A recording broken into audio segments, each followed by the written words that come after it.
a todos, mais uma vez bem-vindos ao podcast Abrevia. Aqui neste podcast, como sabem, fazemos imenso gosto de trazer pessoas com experiências de vida que, através das suas partilhas, possam, de alguma forma, ajudar todos aqueles que nos acompanham neste podcast a desenvolver mais competências, a melhorarem aquilo que são enquanto pessoas e seres humanos.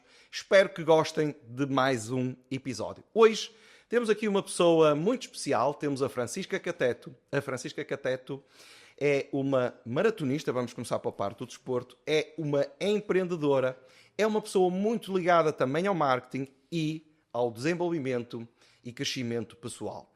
A Francisca tem uma experiência de vida de 14 anos a trabalhar como a responsável máxima de marketing de 3 empresas internacionais, até ao ponto que decidiu abraçar o projeto próprio.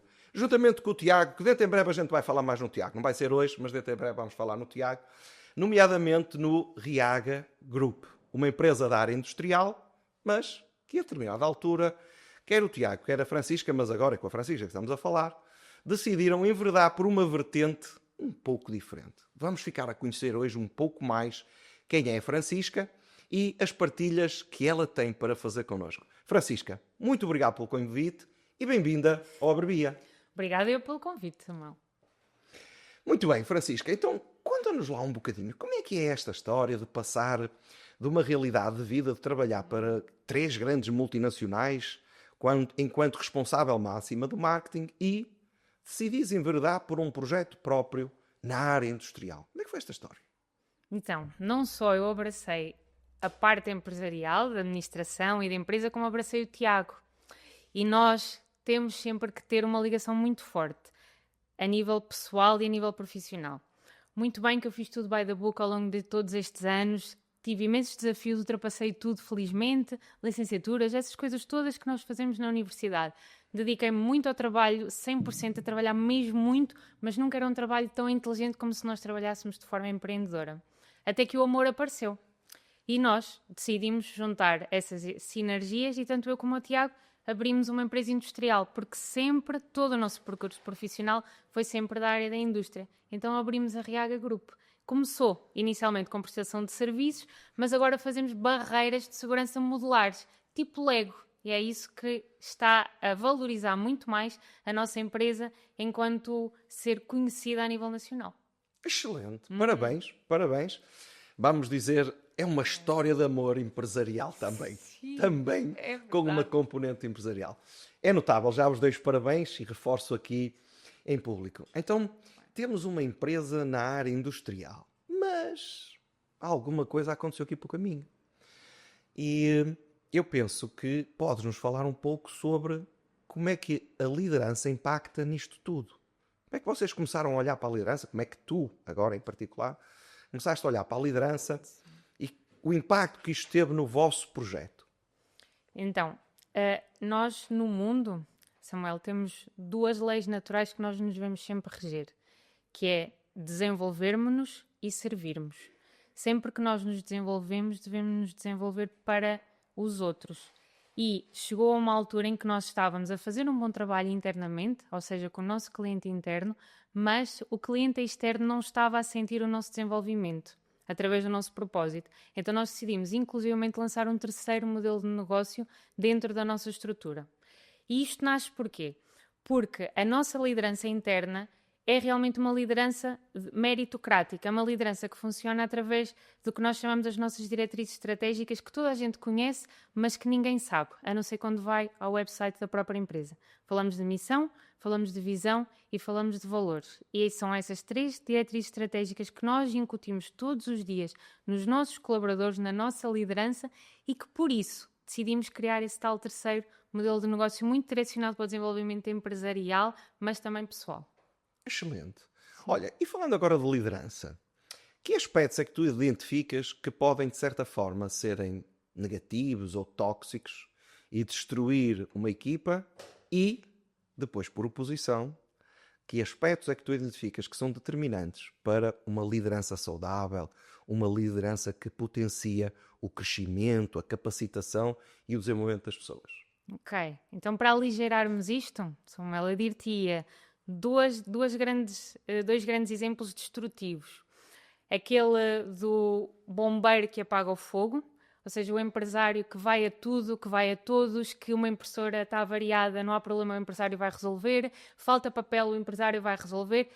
Essa é um dos hábitos de uma liderança destrutiva. Porquê? Porque isso faz com que o empresário tenha que ser omnipresente, tenha que estar sempre. E isso não pode acontecer numa empresa que tem que crescer. O dono tem a obrigação de fazer crescer uma empresa e ele não o consegue fazer sozinho. Então ele precisa ter uma liderança para que a liderança o possa caminhar no sentido de evoluir a empresa e de a fazer crescer. Esse é logo um que é destrutivo. O outro, nós podemos dizer, ninguém faz melhor do que eu. Todos os empresários, principalmente os que nasceram em Portugal, acham sempre que ninguém pode fazer melhor do que ele. Ninguém. Não há ninguém no mundo que faz... Eu ponho a mão ali e aquilo surge vendas. Eu faço aquilo e eu lembro-me das coisas.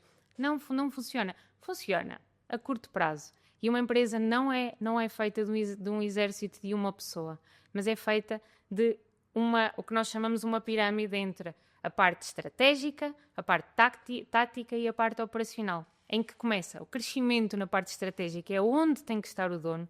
Só se alguma coisa muito grave acontecer é que o dono passa para a parte de baixo, o que nós chamamos a parte da melhoria, que é a parte tática, e, em último recurso, vem cá abaixo a parte operacional, que é onde tudo acontece, é onde existe o hands-on. Ou seja, ninguém faz melhor do que eu. E o bombeiro que apaga os fogos são hábitos de liderança destrutiva, na nossa opinião. Por oposição, o que é que nós podemos fazer de hábitos de boa liderança? Feedback. Feedback é super importante. Eu e o Tiago, na empresa, e os nossos líderes intermédios, dizemos sempre que feedback tem que ser como o pão quentinho. Ele tem que surgir na hora. Acontece alguma coisa menos boa? Gabriela, vem aqui ao gabinete, vamos conversar. E darmos um feedback misto. Atuarmos num feedback bom e atuarmos num feedback menos bom. Um feedback corretivo. E, Samuel, acabar sempre a reunião com a seguinte pergunta. Eu posso contar contigo? É assim que nós fazemos para termos uma liderança contínua e ensinarmos os nossos líderes intermédios. Muito bom. Parabéns, obrigado, gostei. Sabes que nós aqui na Samsys partilhamos muito desses princípios. Não há como um líder querer estar num nível estratégico ou operacional e conseguir fazer a sua equipa crescer. Ele tem que estar o tempo onde é mais valioso, que é a pensar no negócio, a pensar como é que vai fazer crescer o seu negócio, como é que vai fazer crescer a sua equipa, sem sombra de dúvida. E sabes que eu partilho exatamente essa opinião porque vejo isso acontecer em muitas empresas que nós acompanhamos. E gostei do ponto que tu falaste do feedback, porque no fundo é ajudar a pessoa a crescer. Não é dar-lhe o peixe, não é dar-lhe o peixe, que às vezes pode ser preciso. Às vezes há enquadramentos onde isso poderá ser preciso. Mas acima de tudo, é dar-lhe a cana, o anzol, o fio, e ensinar a pescar para que a pessoa encontre por ela própria a solução do problema que tão tipicamente vem trazer à porta do líder de equipa, ou do chefe, ou do patrão. Olha, está aqui este problema, resolve tu. E não é por aí, as organizações não crescem. E identificas mais algum aspecto na liderança que possa ser de um grande contributo para os empresários, para os diretores, para os líderes de equipa que nos estão a acompanhar? Identifico sim. O recrutamento. Contratar muito bem. Não só recrutar, como formar, como delegar e como acompanhar. Não há empresa que não engorde com vendas. Ou seja, todas as empresas têm que engordar com vendas, mas têm que engordar com vendas tendo as pessoas certas. E as pessoas certas só existem nas empresas se nós tivermos um bom sistema de recrutamento. Soubermos exatamente quem é o tipo de pessoa que nós vamos querer, essa pessoa vem, termos paciência e tolerância para a formar, através de quem? Dos nossos líderes intermédios. Os nossos líderes intermédios têm um papel fundamental dentro da empresa, enquanto nós, administradores, fazemos o papel de a fazer crescer. A seguir a formar, nós temos que os delegar. A pessoa que acabou de chegar já está formada, mas tem que ser delegada. E, por fim, tem que ser acompanhada. Não a podemos largar aos leões e ela, com os procedimentos que já existem da empresa, safar-se. Então, isso é mais um dos hábitos que nós temos que realmente tomar atenção, nós empresários a nível nacional e mais do que nacional. Verdade, muito bem, não haja dúvida. É aquela expressão, as pessoas certas, no lugar certo, a fazer as coisas certas. as coisas que estão enquadradas com aquilo que são as suas competências e as suas motivações, sem sombra de dúvida. E é muito importante este aspecto da contratação e da capacitação das pessoas. E ao longo destes tempos, vocês têm apercebido realmente, como já falaste e já partilhaste, hábitos que no fundo são limitadores e hábitos que são potenciadores. Queres partilhar connosco mais hábitos que tu acreditas, que vocês acreditam, que ajudam as lideranças das empresas a levar as suas equipas para a frente? Os líderes não têm o direito de falhar. Os líderes têm o direito de ser um exemplo. Os líderes têm o direito de inspirar. Então, um líder é considerado um distribuidor de energia. Como é que ele vai buscar essa energia? Ele tem que ir buscar essa energia à sua parte pessoal. Antes de entrar na empresa, o líder tem que já ter uma energia contagiante que estimule os colaboradores. Onde é que ele vai buscar isso? É ao desenvolvimento pessoal. É aquilo que eu e o Tiago referimos como os 7 movimentos diários. Se tu fizeres esses 7 movimentos todos os dias, garantidamente tu vais ter uma equipa com muita garra e com sangue no olho.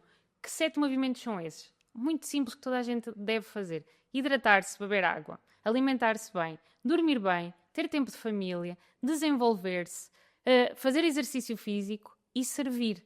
Se tu todos os dias fizeres estes 7 movimentos, vais arranjar muita energia para poder estimular os teus colaboradores no teu dia-a-dia e fazer com que a empresa cresça com as pessoas certas lá dentro.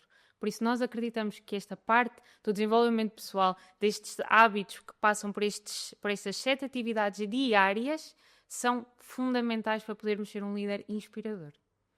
Boa, gostei desses 7 apontamentos, gostei desses 7 hábitos. Eu vou lançar aqui uma provocação para vocês.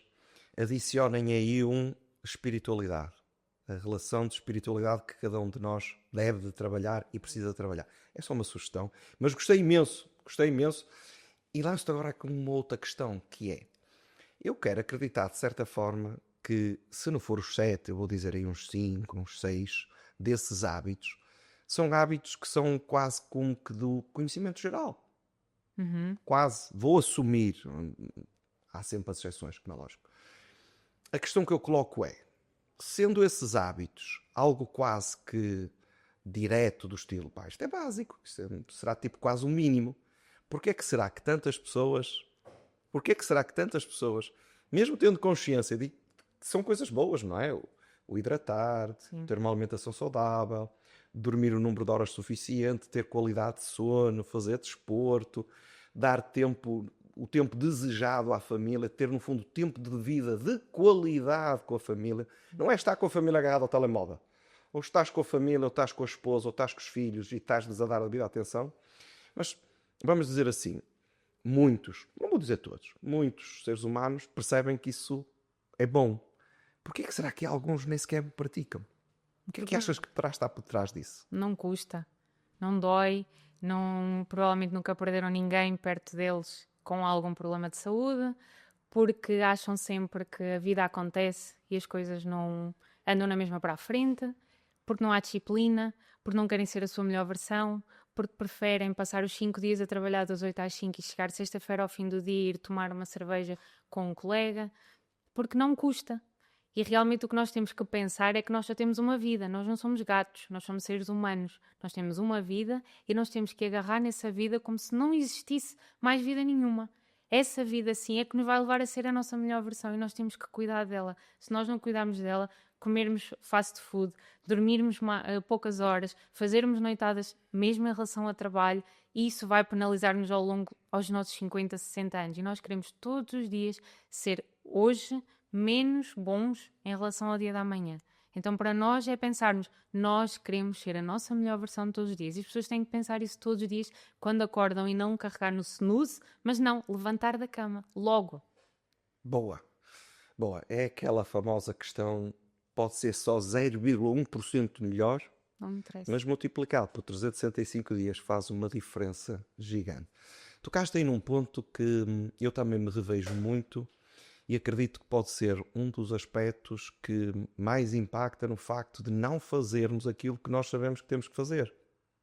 E vamos assumir, nem todos nós estamos 100% a fazer exatamente aquilo que nós sabemos que é o certo. Eu acho que ninguém consegue estarmos 100%, mas eu acho que a chave tu falaste, que é disciplina. Disciplina. Queres detalhar mais como é que esta disciplina, ou trabalhar sobre esta disciplina, pode fazer toda a diferença? Sim. Quando nós somos disciplinados é porque nós temos uma meta. Nós podemos ser motivados e muitas das vezes essa meta dilui-se. Porquê? Porque costuma-se dizer que mais vale ser disciplinado do que ser motivado. A disciplina ajuda-nos no longo prazo, a motivação ajuda-nos no curto prazo. Sermos disciplinados significa termos autocontrole connosco mesmos. E é uma das coisas que eu ainda não estou por dentro da parte da espiritualidade, mas sei que a espiritualidade ajuda-nos muito no autocontrole, assim como a disciplina. Quanto mais disciplinados nós formos, mais desafios nós vamos começar a alcançar. E esses desafios vão nos levar cada vez a etapas maiores e essas etapas vão começar a ser o nosso piso. Então nós vamos começar a crescer, a ter maiores níveis de consciência, a sabermos que temos um papel exemplar, falando aqui nas empresas, mas também na parte familiar. Então eu digo que a disciplina ajuda-nos muito, muito a crescer. Mais a disciplina do que propriamente a motivação. E ninguém, por exemplo, gosta de ir ao ginásio. Cristiano Ronaldo fala muitas vezes que não gosta de ir ao ginásio. Está bem, não interessa, nós temos que ir. Quem é que gosta de brócolos? Ninguém gosta de brócolos, mas os brócolos não são para gostar, são para comer. Então vamos comer os brócolos. Quem sabe no final da semana nós comemos um gelado ou comemos alguma coisa. A disciplina tem que existir. E nós, empresários, somos os exemplos. Nós, pais, somos exemplos de pessoas que estão sobre o nosso cargo. Então nós, se não fizermos por nós, pelo menos façamos por quem nos está a olhar todos os dias. Sem sombra de dúvida. Tocaste aí também num ponto interessante, mas agora, só para partilhar, eu gosto de brócolos. Eu gosto de brócolos salteados, com fio de azeite. Também. Uma delícia. Mas compreendo a analogia que fizeste. Compreendo perfeitamente a analogia e concordo. Para além de compreender, eu concordo. E eu acredito que muitas das vezes a disciplina vai fazer a diferença em quê? É aquela velha máxima que se fala, não é? Primeiro estranha-se, depois entranha-se, não é? Eu detestava sopa quando era criança. Eu detestava sopa, sempre que a minha mãe fazia comer sopa. Eu hoje gosto imenso de comer sopa. Por isso, a disciplina ajuda a formar o hábito depois agarra-se e depois de se agarrar, a gente sente falta dele. E faz a diferença. Mas sim, é uma boa analogia, não é? Como tu disseste e muito bem, a motivação ajuda-nos a começar, a disciplina vai nos permitir chegar ao fim, chegar ao objetivo, chegar à concretização, ver depois o crescimento no tempo. Muito bem. Olha, eu vou ter que puxar a fita atrás um bocadinho. Porque falámos aqui num ponto que eu acho que é merecedor de um reforço. Falaste de hábitos negativos ou hábitos que não constroem e, infelizmente, eles estão por todo lado. Nós sabemos que eles estão por todo lado. Como é que, por exemplo, vocês atuam na vossa equipa e no trabalho que fazem também com outras empresas, como é que vocês atuam, como é que vocês ajudam as vossas pessoas como é que ajudam outros empresários quando identificam estes hábitos negativos? Como é que vocês os ajudam a eles, no fundo, perceber como é que os largam e como é que substituem por algo mais construtivo? Como é que é este processo? Queres detalhar um bocadinho? Sim. Na parte conceptual é simples. Como um hábito é definido por 3 partes, ou seja, é a deixa, a rotina e a recompensa, nós conseguimos com que a rotina mude.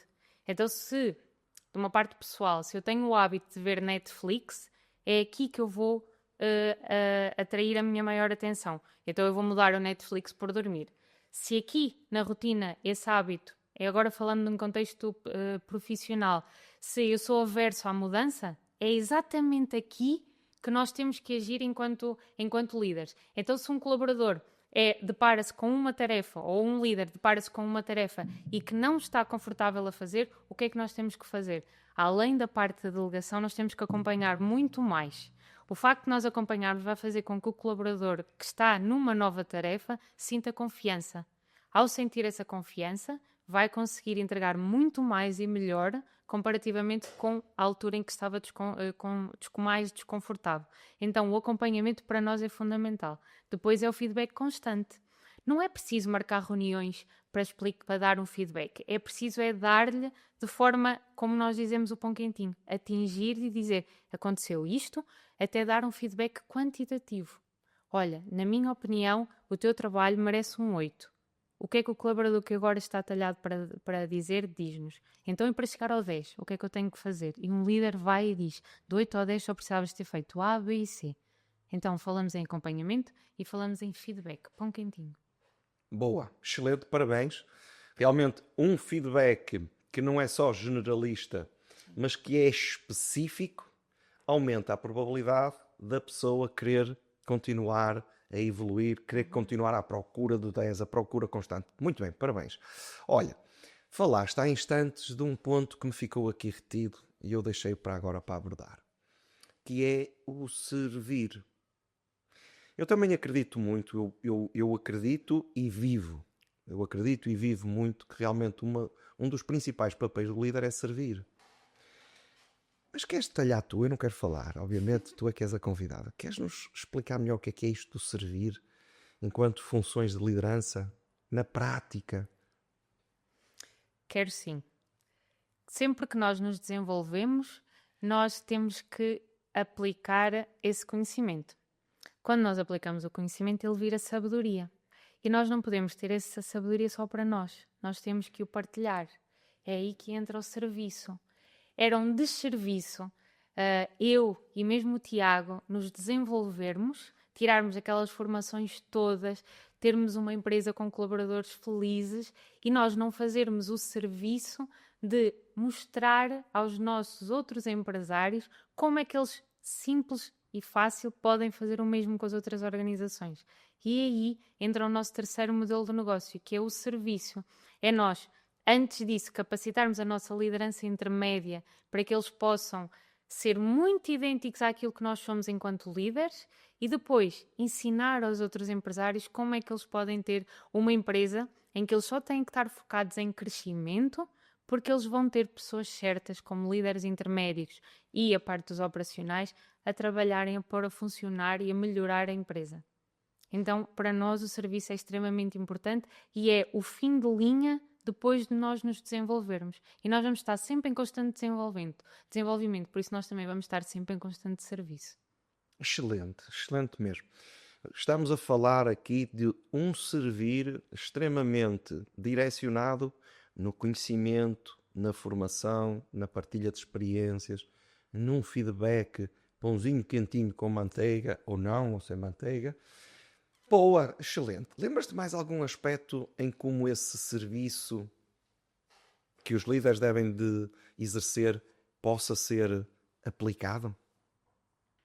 Mais um serviço, sim. Através de ferramentas simples. Se nós... há pouco falámos, Samuel, na técnica do bombeiro que apaga os fogos todos.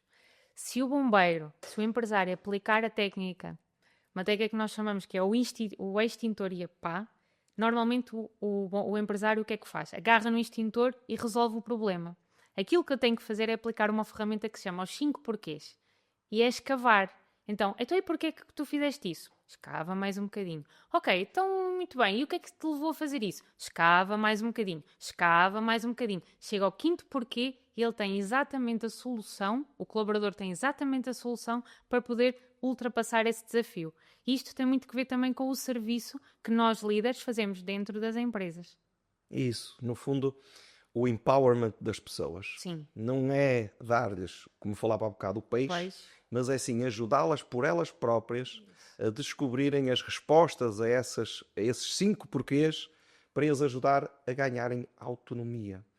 E é interessante que a experiência diz-me que sempre que nós fazemos isso com alguém, sempre que alguém ganha autonomia, sempre que alguém se desenvolve, ela fica mais feliz e fica mais ligada até à organização e torna-se tipicamente um colaborador mais eficiente. Excelente, maravilha. Olha, sei também, eu agora vou cometer-me em confidência, mas espero que não haja problema, não é? Sei também que estás quase para lançar um livro. Queres-nos falar um bocadinho desse desafio, desse projeto?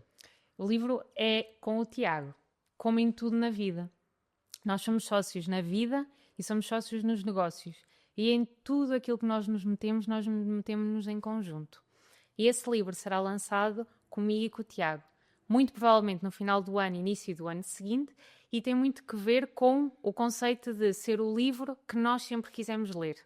Um livro que nos iria ajudar, como empresários ou como na altura futuros empresários, com as boas práticas daquilo que nós vemos como uma empresa excelente. Uma empresa que tanto é sustentável humanamente como sustentável financeiramente. Este livro é para impactarmos, nós vamos entregar o nosso 101% de compromisso de que tem todo o conhecimento que nós ensinamos e vivemos, porque tudo aquilo que nós ensinamos, nós vivemos e tudo o que vivemos, nós ensinamos. Então vai ser um livro muito prático, de erros, que nós também cometemos, mas de boas práticas para que o empresário saiba perfeitamente como é que tem que levar uma empresa a ser lucrativa, para ser uma ONG lucrativa, ou seja, preocupar-se com as pessoas, mas também acabar por ter lucro.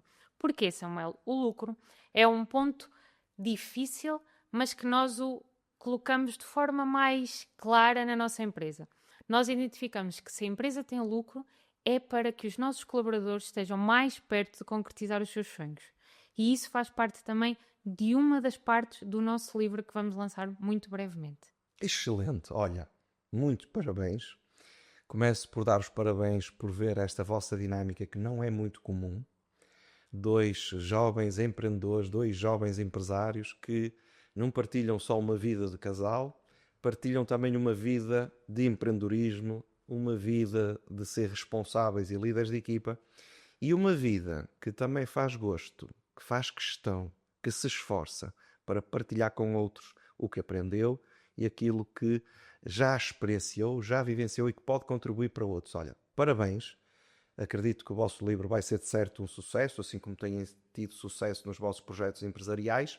E agora, para nos despedirmos de todos os que nos estão a ouvir, a última questão. Francisca, abrevia, tem 2 palavras. Gentilmente exigente. Boa! Gentilmente porque sempre gostei de tratar as pessoas pelo nome, sempre fiz um esforço enorme por saber o nome das pessoas, de todos os nossos colaboradores, todas as pessoas com quem eu trabalhei ao longo de todos estes anos. Por isso é que eu digo gentilmente, porque gosto muito de tratar pelo nome. O nome é a única palavra em qualquer língua que nós mais gostamos de ouvir. É o nosso nome. Exigente, porque o meu pai é militar, o meu pai é transmontano e eu sinto que tenho uma costela também alemã. Daí a exigência, a disciplina, os procedimentos, políticas e tudo por aí fora. Gentilmente Excelente. exigente. Excelente. Mais uma vez, obrigado. Muitos parabéns para o vosso projeto. E para nós, até já.